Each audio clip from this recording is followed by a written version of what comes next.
Good.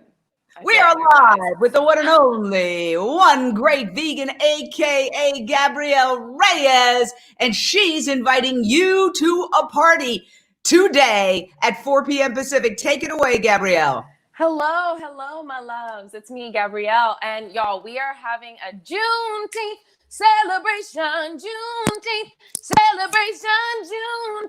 Celebration. It's a celebration, and y'all are invited. I am going live with plant-based G Life, Kindred Vegan Souls, and Beats by Brooke. They are all Dallas local vegans, influencers, and chefs. Many of them even have, yes, look at their beautiful faces.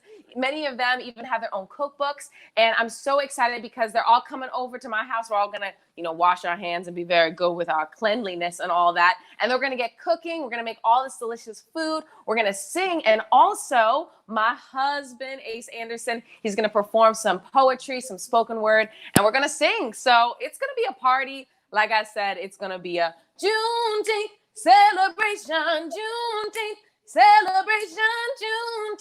celebration. It's a celebration. And I'm pretty pumped because we thought of this like less than a week ago. So I literally contacted all of them, all four of them.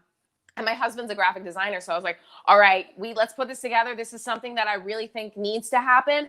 And these people all live near me. So might as well cook up some good food and just talk about culture and spirit and soul. Wow. I could listen to you sing all day long. Oh, and I know you sing recipes, vegan recipes. I do. I want to ask you, how did you come up with that concept? And maybe you could bless us with one of your vegan recipe medleys, maybe a portion of it.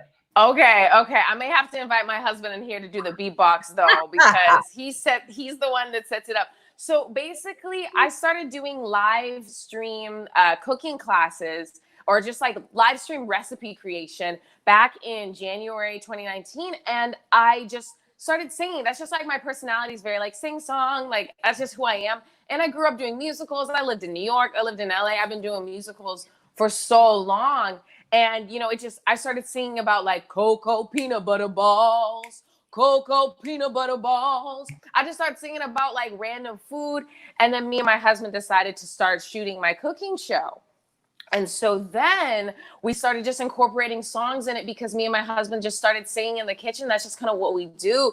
And that's literally our life. Like we literally are always singing. We've always made jokes like, oh, we need to write a musical one day. Our cat needs a musical, Grace in the musical. And it was always a joke until it became a reality. And I have so much fun doing it that I just decided to never stop. I just decided just to make them more fun and catchy. And my husband does the beatbox now. And it's just like so much fun now. And I'm like addicted to it. One more. I'm like a child. One more. One more song? Yeah, just one more little. Okay. We're making barbecue mac and cheese, and it's the soul food that you need. We're making barbecue mac and cheese. Give me that barbecue mac and cheese. Oh my God. And it just comes to you. Well, yeah. So basically, me and my husband, now we kind of honestly have a system. It really was just like us in the kitchen and just saying the food, like barbecue mac and cheese. Like we just like barbecue mac and cheese.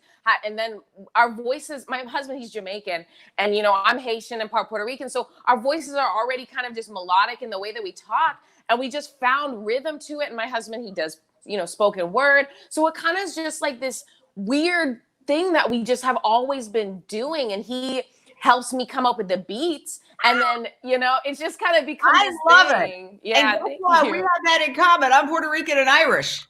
Come on now. Como no?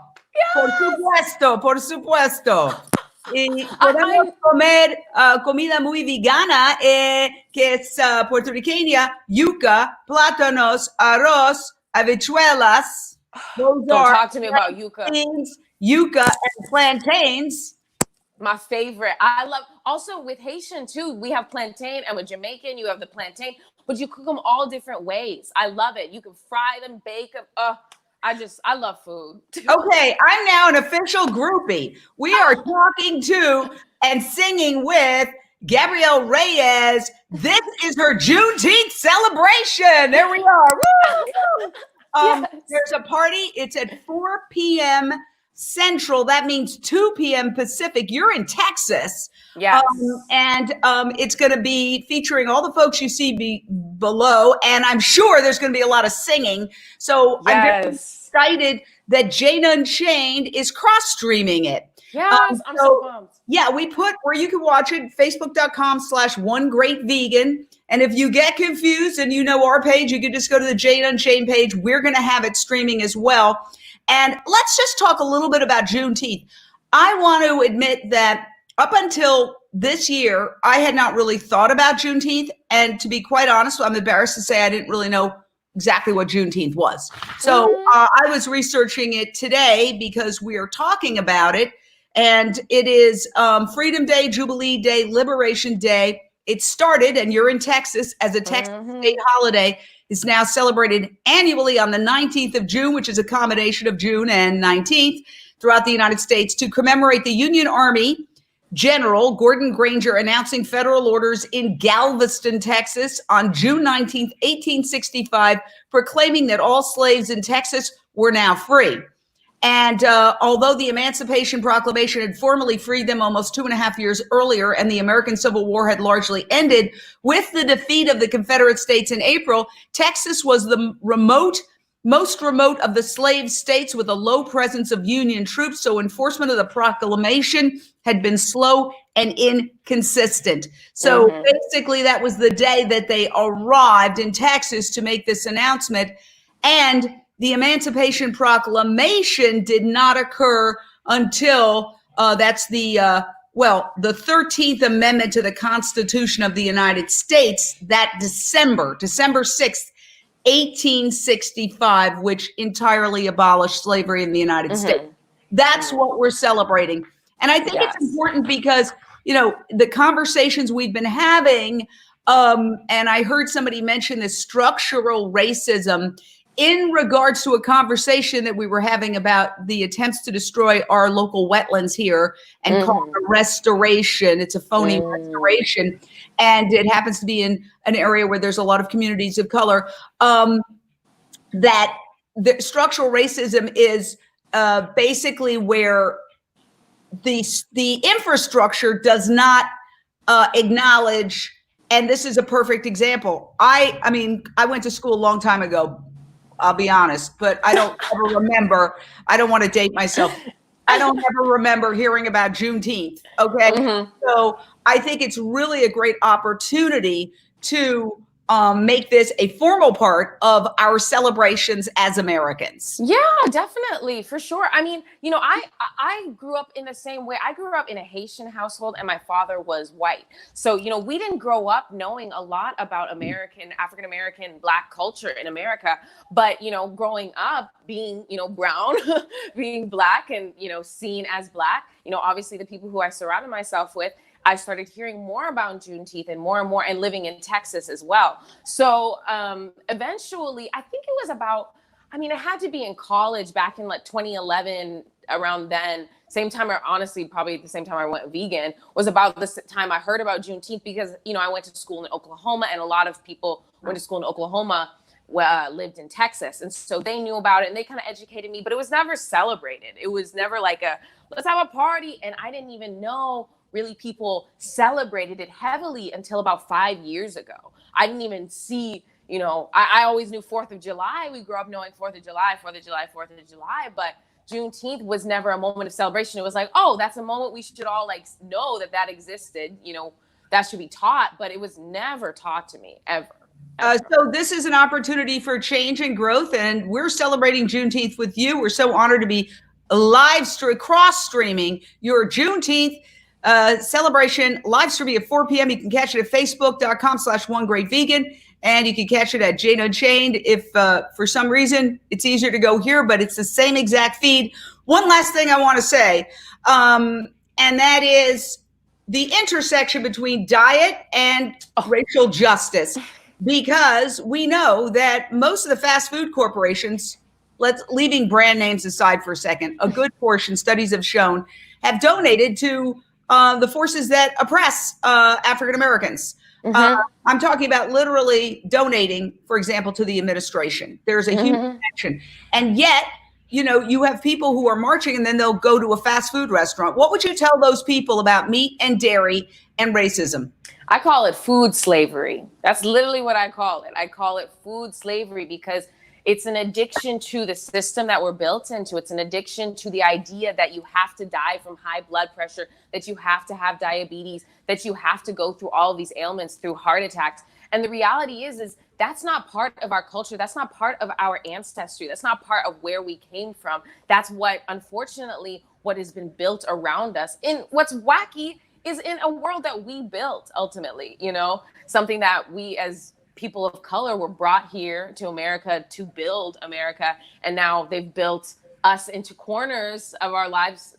You know, people who are marginalized have been built into places that only allow them to know about fast food. And, you know, they truly live in these food deserts. And it ultimately becomes this addiction to that's all you have because that's all the money that you can make with your certain set of circumstances. And then you just become addicted to that food slavery, as I call it. And unfortunately, a big part of it, too, is the education, just not educating schools in lower income neighborhoods and cities and not telling them like, oh, hey, vegetables are good for you.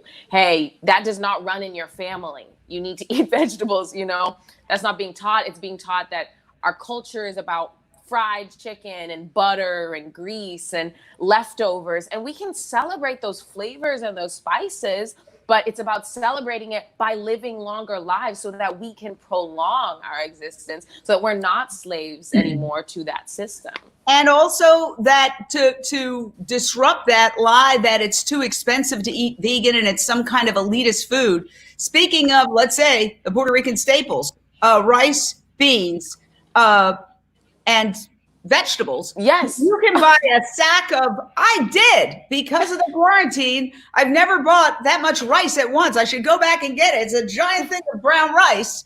And buying in bulk, you could live. In fact, Angela Means of Jackfruit Cafe said it. You know, the quarantine hasn't been as difficult for vegans because they get a big sack of rice, a big container of dried beans, and they could live for a month. And It's true. So we need to wake people up that this is the most inexpensive way of living if you're on a budget.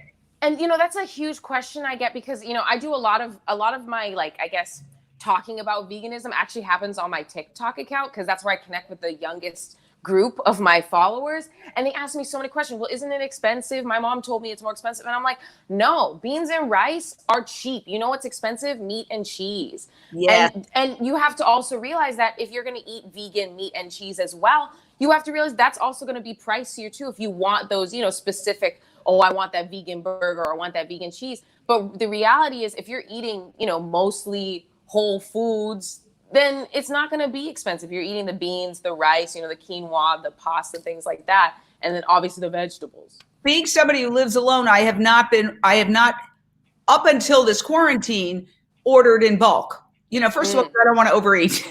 Yeah. I'm there. So, but I did, as I said, order the giant thing of rice. And then I did order from Costco a giant thing of frozen vegetables that has broccoli, carrots, beans, peas. It was great. I literally poured in. I put just a dash of oil and I steam it. And then I put it on the rice or the quinoa, which I've also bought in bulk. I love quinoa. Boom. Actually, it's delicious. I put and you can do any seasoning. Yes. Yeah, exactly. Any seasoning you want. That's what's beautiful too about vegan food is like you can make it taste like it comes from anywhere. You can make it taste like any cuisine. All it matters is you just got to do the seasoning. And seasoning doesn't even have to be hard because there's so many good seasonings. They're like pre-mixed. You know, if you're just like, I'm too lazy to mix all of these special herbs together, just boom, poultry seasoning on something, on some potatoes, boom, good to go. Well, Gabrielle, I know you're getting ready for your big Juneteenth celebration. You better sing it. Oh, Juneteenth celebration. Juneteenth celebration. oh Yes. wow, I love it. I love it. Okay, guys, I want to also give a shout out to Vigil Magazine, which is how I found out about your Juneteenth celebration. What a great magazine. And it has actually a lot of different things that are happening today. There are some pop-ups. Nick Cannon's vegan restaurant inside Hollywood's famous Yamashiro is having a pop-up. There's also various Juneteenth celebrations happening. Obviously, safety with social distancing. Now, 4 p.m. Central, 2 p.m. Pacific, you are invited. Juneteenth, that's today. And it's going to be fun. There's going to be music. There's going to be all these folks whipping up some fabulous, healthy vegan food. And I think you're fantastic. You are fantastic. Thank you very much. All right. Talk to you soon. Congratulations. Thank you. We'll see you then. See you later. Bye.